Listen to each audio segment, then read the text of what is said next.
All right, so get this. Imagine waking up and it's 2005. Oh, wow. Yeah, like you wake up tomorrow morning, but it's 2005, flip phones, low-rise jeans, the whole deal. The early 2000s. Exactly.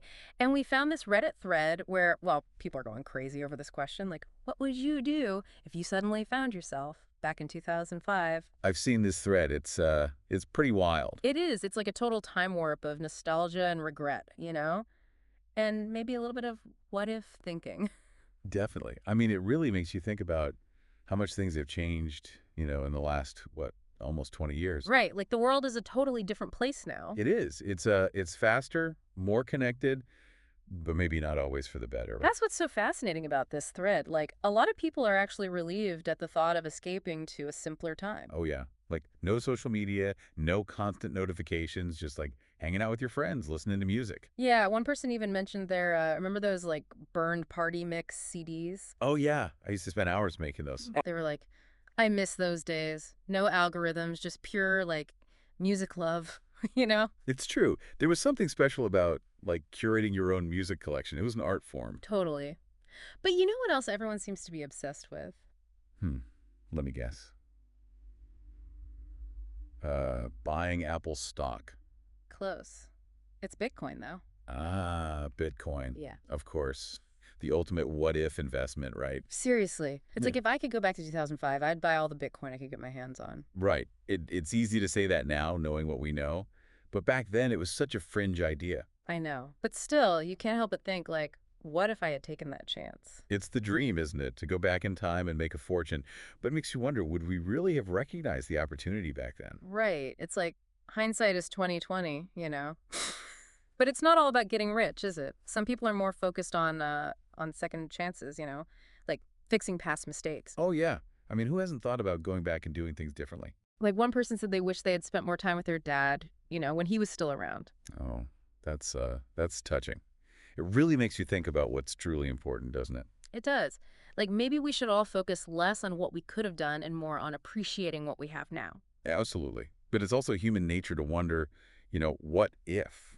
It's how we learn and grow. True, true. But let's get into some of these like specific scenarios. People are getting really detailed about what they would do differently in 2005. Okay, I'm all ears. What kind of stuff are we talking about? Well, one person said they'd do anything to reconnect with the love of their life. Like they'd run all over campus to find them 16 years before they actually met. Wow, that's pretty romantic. Talk about a second chance at love. Right. And another person said they'd warn their best friend about a future cancer diagnosis. Oh, wow. That's heavy. It shows how much they care, but it also makes you think about like the ethics of changing the past.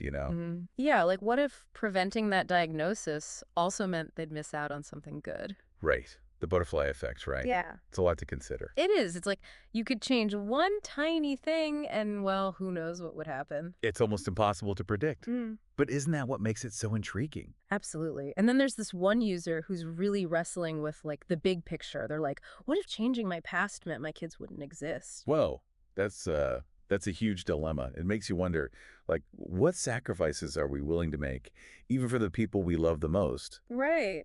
It's like time travel might sound fun, but it comes with some serious baggage. It does. It's like messing with the fabric of reality. Mm. But it also reveals a lot about what people value, you know, family, love, second chances. Yeah, and maybe even a little bit of greed, right? All that Bitcoin talk. Oh, for sure. Yeah. I mean, who wouldn't want to be a time-traveling millionaire? I know. But it's interesting to see how those desires, how they coexist with these more personal, emotional longings. Absolutely. It's like we're all trying to figure out what really matters, Yep. in this crazy journey called life. And maybe this whole time travel thought experiment Mm. is just a way to explore those big questions. Maybe you're right. It's like we're all time travelers in a way, aren't we? Just moving forward one moment at a time. I like that. It's about making the most of the journey wherever it takes us. Exactly. And speaking of the journey, there's another fascinating layer to this whole time travel discussion that I think we should explore. It's about this like underlying sense of longing, you know? Like for a simpler time, maybe even a slower pace of life. Yeah, I get that. Like, remember those days when you'd wait for a song to download on LimeWire? Totally. Or like carefully crafting the perfect mixtape for someone. It took forever, Yeah. but it was worth it. Like, there was Oh, so much thought and effort that went into it. Exactly. It was more than just, hitting play on a playlist. Right. It was about sharing something personal, something that you created. Yeah, and maybe that's what people miss, like that sense of intentionality. Yeah. Maybe. It's like in our rush to embrace all this new technology, we've lost sight of some of the simple things that used to bring us joy. Like remember the days of like just hanging out with friends, no phones, no distractions. Yeah, just talking, laughing, being present in the moment. And maybe that's what this whole time travel thing is really about, like a longing for connection, for a time when things felt less, I don't know, less overwhelming. It makes sense. The world is a lot to handle these days, you know? Hmm. It's like we're constantly bombarded with information, with expectations.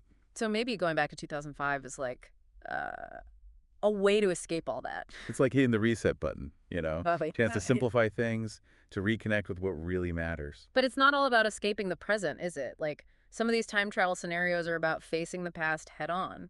Yeah, like those who want to warn loved ones about future hardships. It's a powerful instinct, that desire to protect the people we care about. But it also raises some tough questions, like what right do we have to alter someone else's fate even if we think it's for their own good?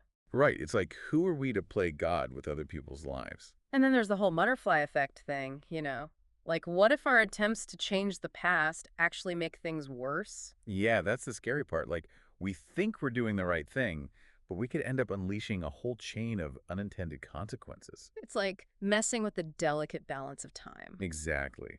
And who knows what kind of chaos that could create. It's a lot to think about. But maybe that's the point of this whole exercise, To force us to grapple with the complexities of time and choice. Yeah, to make us really consider the weight of our actions, both past and present. And to appreciate maybe the unpredictable, messy beauty of it all. I like that. The beauty of the journey, even with all its twists and turns. Exactly. And speaking of the journey, there's one more aspect of this time travel conversation that I think is really interesting. It's this idea of longing for a simpler time, like before we were all so connected. Yeah, it's a common thread in these time travel fantasies. Hmm. Like, remember that user who missed the days of burned CDs and instant messaging? Oh, yeah, they were like, give me AIM and dial up any day. It's funny, right? Like, things we used to complain about now seem almost charming. Totally, like waiting for a song to download. It took forever. Yeah. But there was this like anticipation. Yeah, and you really appreciated the music when you finally got it. Exactly. It wasn't just background noise. It was like an event. It's like we've traded that sense of, I don't know, that sense of wonder for instant gratification. And maybe a little bit of our sanity too, right? Like remember life before constant notification. No need to check your phone every 5 seconds, no pressure to be on all the time. It's like we were just more, I don't know, more present, maybe. It's definitely something to think about. Like, have we gained more than we've lost in this digital age? It's a tough question. And I don't think there's an easy answer. Yeah, it's complicated. But maybe that's the beauty of this whole time travel thing, you know?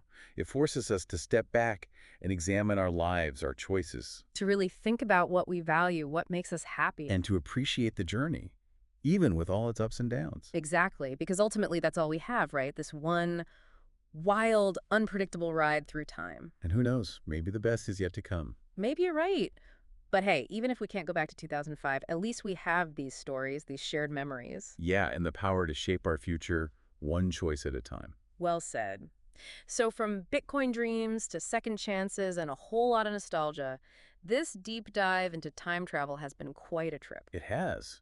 Thanks for joining us on this journey down memory lane and into the what-ifs of the past. Absolutely. And until next time, keep exploring those big questions, keep dreaming big, and keep making the most of this one precious life we've got.